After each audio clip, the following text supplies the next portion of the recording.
perte du religieux selon vous en Europe? Bon, vous savez, depuis le 19e siècle, il y a de lettres pastorales des évêques qui disent qu'il y a 20 ans, les choses étaient encore acceptables et qui ont eu un désastre dans les derniers 20 ans. Et ça, c'est le cas même aujourd'hui. Il y a encore aujourd'hui en Europe une très grande présence du religieux, soit les religieux catholiques, soit les religieux juifs, soit l'islam qui est revenu dans ces deux continents. Et le problème, ce n'est pas de mesurer simplement sociologiquement les différences entre séculaires et religieux, mais de trouver les façons pour avoir une société unie et une capacité de compréhension les unes pour les autres. Dans votre conférence, vous faites un parallèle entre la crise du climat et la crise du religieux. Est-ce que vous pouvez l'expliquer? Alors, je trouve qu'il y a un changement du climat du religieux. Et on voit partout qu'il y a une recherche liée peut-être à une certaine simplification du religieux, une recherche d'une chaleur religieuse plus marquée qu'ailleurs.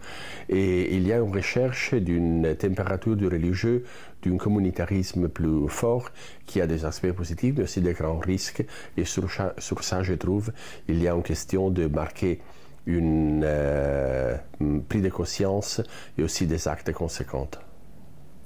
Et enfin, vous expliquez également dans votre conférence que la guerre en Ukraine a pris racine également d'un conflit religieux au sein même de l'Église orthodoxe.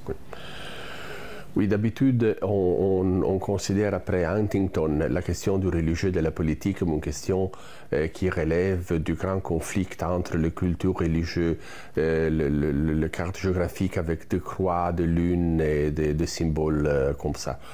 Et ce qu'on a vu dans le côté oriental de l'Europe, entre l'Europe européenne et l'Europe russe, est le fait qu'il y a un conflit à l'intérieur de l'orthodoxie est devenu l'incubateur d'une violence incroyable. Et ce qui est plus impressionnant, c'est le fait qu'on a eu tout le temps, de 2016 à aujourd'hui au moins, pour prendre en considération ça et pour faire des démarches qui n'ont pas été prises ni par les églises orthodoxes, ni par les autres églises, ni par les agences internationales.